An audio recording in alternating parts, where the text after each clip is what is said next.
Welcome to கஸ்து kitchen. இன்னைக்கு நம்ம north Indian special pav bhaji, அது குக்கர்ல ரொம்பவே சிம்பிளா அப்படியே நீங்க ஸ்ட்ரீட்ல சாப்பிடுற மாதிரி அதே டேஸ்ட்ல செய்ய போறோம். வீடியோ கொஞ்சம் கூட ஸ்கிப் பண்ணாம ஃபுல்லா பாருங்க. இப்போ வாங்க நம்ம ரெசிபிக்குள்ள போலாம்.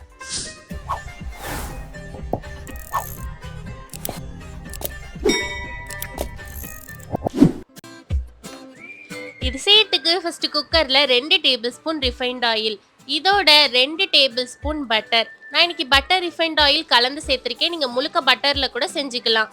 பட்டர் மெல்ட் ஆனோடனே 1 டீஸ்பூன் ஜீரகம், 2 பச்சை மிளகாவை நல்லா அரைச்சிட்டு சேர்த்துக்கலாம். அடுத்து இதில் 2 டேபிள் ஸ்பூன் இஞ்சி பூண்டு விழுது சேர்க்கல கேஸை லோ ஃப்ளேம்ல வச்சுக்கோங்க, இல்லைன்னா டக்குன்னு அடி பிடிச்சிரும். பச்சை வாடை போக நல்லா வதக்குனதுக்கு அப்புறமா இதில் 1.5 டீஸ்பூன் காஷ்மீரி மிளகாய் தூள், நல்லா நம்ம கிரேவிக்கு ஒரு கலர் கொடுக்கறதுக்கு. அடுத்து இதோட 4 பெரிய சைஸ் வெங்காயத்தை நல்லா பொடியாக கட் பண்ணி சேர்த்துட்டு நல்லா சாஃப்ட் ஆகுற வரைக்கும் இதை குக் பண்ணிக்க போகிறோம். வெங்காயம் நல்லா சாஃப்ட் ஆனோடனே 5 தக்காளி பொடிசாக கட் பண்ணது, 1/2 டீஸ்பூன் மஞ்சள் தூள், இதோட தேவையான அளவு உப்பு சேர்த்துட்டு தக்காளி நல்லா சாஃப்ட் ஆகுற வரைக்கும் இதை குக் பண்ணிக்க போகிறோம். அடுத்து இதோட 2 டேபிள் ஸ்பூன் பாவ் பாஜி மசாலா, கொஞ்சமாக மட்டும் தண்ணி சேர்த்துட்டு நல்லா இதை மேஷ் ஆகுற அளவுக்கு குக் பண்ணணும். தக்காளி நல்லா குழஞ்சி வரணும். மூடி போட்டு ஒரு 5லேருந்து 10 நிமிஷம் குக் பண்ணிக்கோங்க. இப்போ 10 நிமிஷத்துக்கு அப்புறமா ஓப்பன் பண்ணி பார்க்கலாம். லைட்டாக ஆயிலெலாம் பிரிஞ்சு தக்காளி நல்லா குக் ஆகிருக்கு. கரண்டி வச்சு இந்த மாதிரி லைட்டாக ப்ரெஸ் பண்ணிக்கோங்க, அப்போ இன்னுமே நல்லா மேஷ் ஆகி வரும். அடுத்து இதில் காயெலாம் சேர்த்துக்கலாம். 2 கேரட், இதோட 1/2 கப் பச்சை பட்டாணி, 1 குடமிளகா பொடியாக கட் பண்ணது, பாதி காலிஃப்ளவர், இதோட 2 பெரிய சைஸ் உருளைக்கிழங்கு, 1 சின்ன சைஸ் பீட்ரூட் நல்லா கலர் கொடுக்கறதுக்காக ஆட் பண்ணியிருக்கோம். தேவையான அளவு உப்பும் சேர்த்துட்டு மசாலாவோட நல்லா மிக்ஸ் பண்ணி விட்டுடலாம். காய் மூழ்கிற அளவுக்கு மட்டும் தண்ணி சேர்த்தா போதும். நம்ம அதிகமாக தண்ணி சேர்த்துட்டோம்னா கிரேவி ரொம்ப வாட்டரி ஆகிறதுக்கு சான்சஸ் இருக்குது. கிரேவி திக்காக இருந்தால் தான் டேஸ்ட் நல்லா இருக்கும். சேம் டைம் இதில் நம்ம சேர்த்துருக்க காய்கறியும் உங்களோட சாய்ஸ் தான். நீங்கள் ஒரு காய் கூட ஒரு காய் கம்மியாக கூட ஆட் பண்ணிக்கலாம். மூடி போட்டு க்ளோஸ் பண்ணிவிட்டு மீடியம் ஃப்ளேமில் 4லேருந்து 7 விசில் விட்டுக்க போகிறோம்.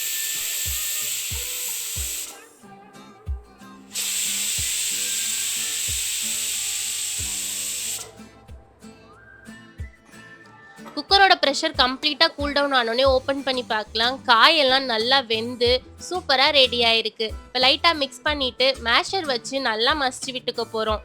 காய் கொஞ்சம் கூட தெரியாத அளவுக்கு நல்லா ஸ்மூத்தாக வர வரைக்கும் இதை மேஷ் பண்ணிக்கணும்.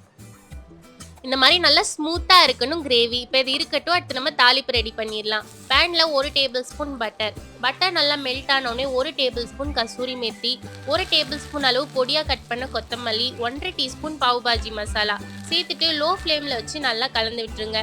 நல்லா அதோட ரா ஸ்மெல் போனதுக்கு அப்புறமா ஆஃப் பண்ணிட்டு அப்படியே மசாலாவில் சேர்த்து நல்லா மிக்ஸ் பண்ணிட்டீங்கன்னா சுட சுட நம்மளோட பாவ் பாஜியில் பாஜி ரெடி ஆயிடுச்சு.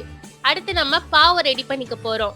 இந்த மாதிரி பன் எல்லா பேக்கரியிலையுமே கிடைக்கும். இதை நீங்கள் வாங்கிக்கோங்க. இதோட ரெசிபி கூடிய சீக்கிரம் நான் கஸ்து கிச்சனில் அப்லோட் பண்ணுறேன். பன் இந்த மாதிரி சென்டரில் கட் பண்ணிக்கணும். முழுமையாக கட் பண்ணிட வேணாம், இந்த மாதிரி பாதியாக கட் பண்ணாலே போதும். சூடான தோசைக்கல்ல 1 டேபிள் ஸ்பூன் அளவு பட்டர் சேர்த்துக்கலாம். பட்டர் இவ்வளோவான்னு யோசிக்காதீங்க. இந்த ரெசிபிக்கு பட்டர் கொஞ்சம் அதிகமாக இருந்தால் தான் டேஸ்ட் நல்லா இருக்கும். பன் ஒரு லைட்டான கோல்டன் கலரில் நல்லா கிறிஸ்பியாக டோஸ்ட் ஆகணும், ரொம்ப கருகிடக்கூடாது.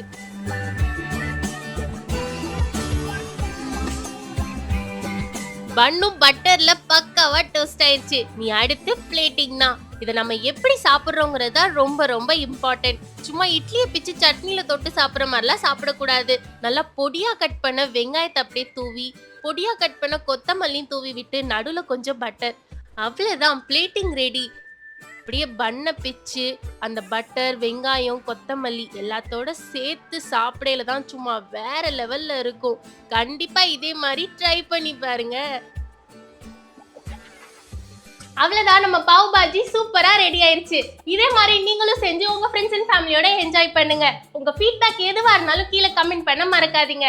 இந்த வீடியோ பிடிச்சிருந்தா லைக் பண்ணுங்க. அடுத்தடுத்த ரெசிபிஸ் பார்க்க மறக்காம நம்ம சேனலை சப்ஸ்கிரைப் பண்ணுங்க. அடுத்து இன்னொரு டிஃப்ரெண்ட் ரெசிபியோட நான் உங்களை வந்து மீட் பண்றேன். பாய்.